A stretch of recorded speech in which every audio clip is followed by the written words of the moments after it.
Semangat pagi Bapak Ibu semua. Pada kesempatan ini, saya akan memaparkan demonstrasi kontekstual modul 1.1 program guru penggerak angkatan ke-9 tentang pendidikan yang berpihak kepada murid. Perkenalkan, nama saya adalah Siwi Suhartono, CGB Angkatan 9, asal dari Kabupaten Jepara, Provinsi Jawa Tengah, dengan fasilitator Bapak Armani, pengajar praktek Ibu Lina Tatskia.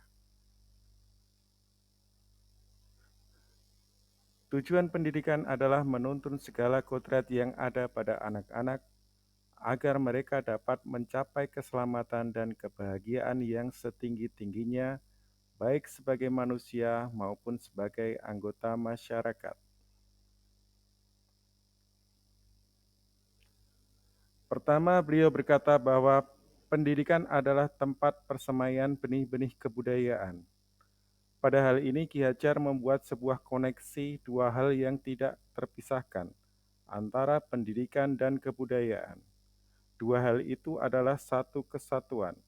Menurut Ki Hajar, untuk mencapai kebudayaan yang kita impikan, peradaban bangsa yang kita cita-citakan, pendidikan adalah pondasinya, atau dengan kata lain, tempat persemaian benih-benih kebudayaan.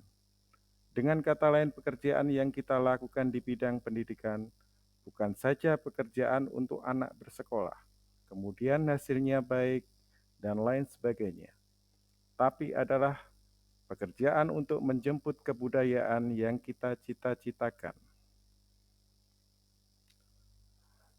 Kedua inti dari filsafat Ki Hajar Dewantara adalah perubahan. Dalam hal ini dianalogikan seperti tata surya yang selalu bergerak, tidak pernah berhenti dari waktu ke waktu. Dia tidak pernah statis. Karena itu menurut Ki Hajar, kebudayaan itu dinamis, tidak boleh statis.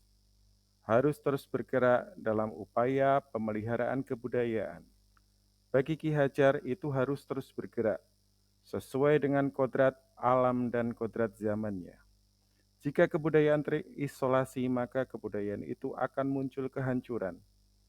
Pendidikan pun juga sama, tidak boleh statis. Pendidikan harus terus berubah menjawab tuntutan zamannya.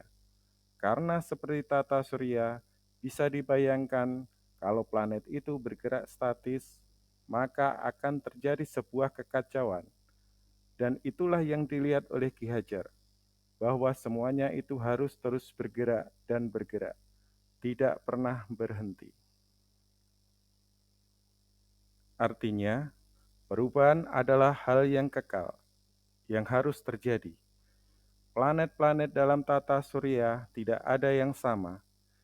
Di sini terlihat keberagaman.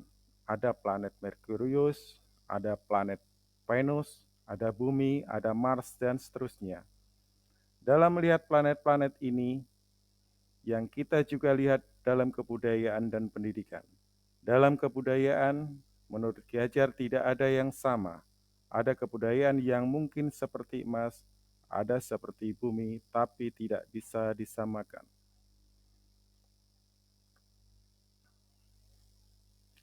Ketika kita melakukan pertukaran kebudayaan itu bukan untuk menyamakan semuanya, tapi untuk menguatkan identitas dari masing-masing kebudayaan. Dan kebudayaan itu terus berputar dan terus berputar pada sumbu yang sama. Dalam filosofi Ki Hajar, sumbunya ini atau di mana semua planet itu bertumbuh adalah nilai-nilai kemanusiaan. Dan ini akan menjadi esensi dari semua kebudayaan dimanapun kebudayaan itu berada.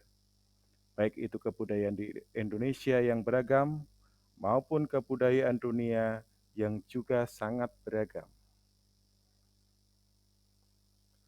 Menurut KHD, nilai-nilai kemanusiaan adalah sumbu esensial dari kebudayaan. Pendidikan pun juga sama. Anak tidak pernah ada yang sama. Dua anak kembar itu tidak pernah sama persis, bahkan kembar siam sekalipun. Fitrah penciptaan dari Yang Maha Kuasa itu adalah keberagaman. Menurut Ki Hajar, Biarkanlah anak-anak itu memiliki keunikannya sendiri ibarat planet-planet tadi. Mereka bergerak dengan kecepatannya sendiri-sendiri. Dalam tata surya, Merkurius bergerak sangat cepat, sementara planet Jupiter agak lambat berputarnya. Mereka berputar dengan kecepatannya sendiri sesuai dengan orbitnya masing-masing. Masing-masing punya cerita di dalam planet yang berbeda-beda. Jadi tidak bisa dipaksanakan bumi itu harus seperti Merkurius atau Neptunus. Semua ada orbitnya masing-masing. Semua bergerak pada sumbu yang sudah diatur. Dan hamba pada nilai yang sama, yaitu nilai-nilai kemanusiaan.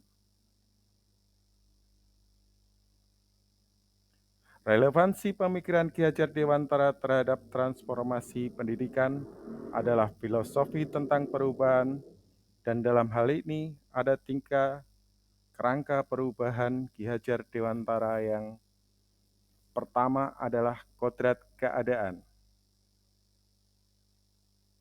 Dalam melakukan perubahan kita harus melihat kodrat keadaan yang terbagi menjadi dua, yaitu kodrat alam dan kodrat zaman. Kodrat alam adalah terkait dengan alam di mana masyarakat itu berada. Seperti digambarkan oleh Ki Hajar, kalau alamnya daerah pertanian itu berbeda dengan daerah pegunungan atau daerah pantai. Yang dua musim itu berbeda dengan 4 musim. Kodrat zaman berarti bahwa walaupun alamnya sama, seperti Bandung atau Semarang lainnya, itu tidak pernah sama dari waktu ke waktu. Jakarta tahun 1950 berbeda dengan Jakarta tahun 2023. Masing-masing zaman itu memiliki tantangannya sendiri-sendiri. Pada saat ini tantangan kita bagaimana menjawab revolusi 4.0 dan sebagainya. Percepatan revolusi teknologi ini sangat luar biasa, dan ini merupakan tantangan yang pada zaman ini sedang kita hadapi. Kedua adalah prinsip melakukan perubahan.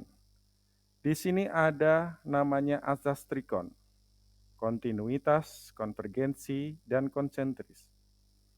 Kontinuitas kita harus melakukan sebuah dialog kritis dengan sejarah. Dalam bergerak maju ke depan, kita tidak boleh lupa akan akar nilai budaya yang hakiki dari masyarakat. Konversi maksudnya perubahan-perubahan yang kita lakukan itu harus menunjuk pada satu titik untuk memperkuat nilai-nilai kemanusiaan. Jadi dalam konteks konvergensi ini, pendidikan itu harus memanusiakan dan memperkuat kemanusiaan. Konsentris, pendidikan harus menghargai keberagaman dan memerdekakan pembelajar, karena setiap orang berputar sesuai dengan orbitnya. Menurut Ki Hajar, pendidikan itu harus memerdekakan. Biarkanlah masing-masing berputar pada sumbunya, beredar sesuai dengan orbitnya. Kemudian itu ibarat petani. Petani memiliki banyak sekali bibit, misalnya bibit padi, bibit jagung, bibit kedelai. Yang padi, tumbuhkanlah dia sebagai padi. Jangan menumbuhkan padi itu berharap menjadi jagung. Tidak akan pernah menjadi seperti itu. Dan jangan pula memelihara jagung dengan ilmu memelihara padi. Pasti tidak jadi tumbuh kembangnya. Jadi masing-masing itu sesuai dengan kodratnya. Dan itulah keragaman yang dihadapi oleh para pendidik. Ketiga, apa yang berubah? Yang berubah di sini adalah budi pekerti. Budi menurut bahasa kita ada 3, yaitu cipta, rasa, dan karsa. Cipta artinya pikiran, rasa itu perasaan, karsa itu kemauan. Pekerti adalah tenaga atau raga. Dalam filosofi Ki Hajar Dewantara ini harus seimbang, terjadi perubahan tersebut. Ada olah cipta untuk menajamkan pikiran, ada olah rasa untuk menghaluskan rasa, olah karsa untuk memperkuat kemauan, dan olahraga untuk menyehatkan jasmani. Pendidikan itu harus holistik, harus seimbang, tidak boleh timpang. Kalau pendidikan ini bisa kita lakukan dengan seimbang, menurut Ki Hajar, ini akan terjadi kesempurnaan budi pekerti yang membawa kita pada kebijaksanaan. Dengan kata lain, jika kita melakukan pendidikan yang seimbang, tumbuh anak secara holistik akan menghadirkan banyak insan-insan yang bijaksana. Keharusan untuk memandang anak dengan rasa hormat, berorientasi kepada anak. Jadi, apa tujuan pendidikan kita itu? Menurut Ki Hajar, tujuan pendidikan kita itu adalah murid, murid, murid. Jadi, hanya semua yang kita lakukan di bidang pendidikan dan para pendidik itu harus berorientasi pada murid. Dengan bahasa Ki Hajar, salah satu azas dari taman siswa, bebas dari segala ikatan, dengan suci hati mendekati sang anak, tidak untuk meminta suatu hak, namun untuk berhamba pada sang anak.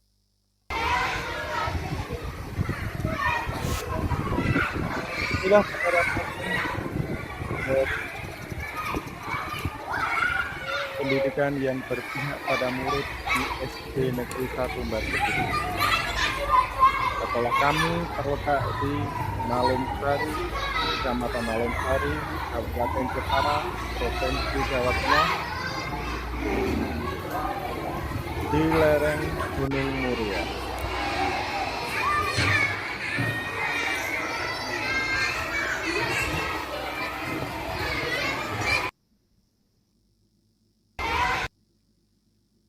Pembelajaran yang kami lakukan adalah pembiasaan setiap hari adalah jamaah sholat duha. Pada setiap hari Jumat diadakan tahlil bersama dan pembacaan ayat suci Al-Quran. Selanjutnya, pendidikan kreatif. Kami memberikan pembelajaran terhadap pendidikan kreatif.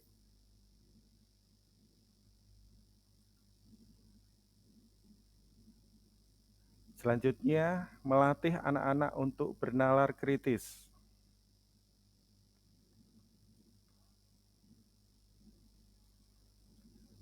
Pembiasaan gotong royong pada setiap hari Sabtu.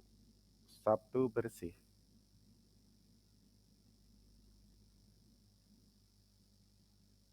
Berkebinekaan global. Sekolah kami juga mengajarkan bagaimana anak untuk mempelajari tentang kebudayaan, mocopat, tari-tarian tradisional, musik rebana, dan lain-lain. Pembelajaran mandiri, pembelajaran untuk anak kelas 1, 2, dan sebagainya, belajar membersihkan kelas, sebelum makan mencuci tangan, dan sesudah makan juga mencuci tangan. Nasionalisme, setiap hari Senin dan hari-hari besar nasional kita selalu mengadakan upacara bendera untuk memeriahkan kegiatan tersebut. Kita juga mengadakan gerakan jalan sehat dan lain sebagainya untuk menumbuhkan rasa cinta terhadap tanah air. Tolong menolong dan peduli sesama.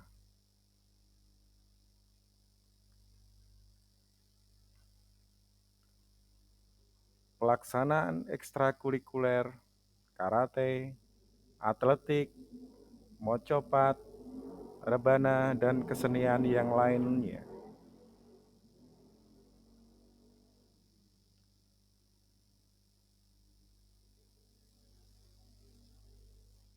Terima kasih. Assalamualaikum warahmatullahi wabarakatuh.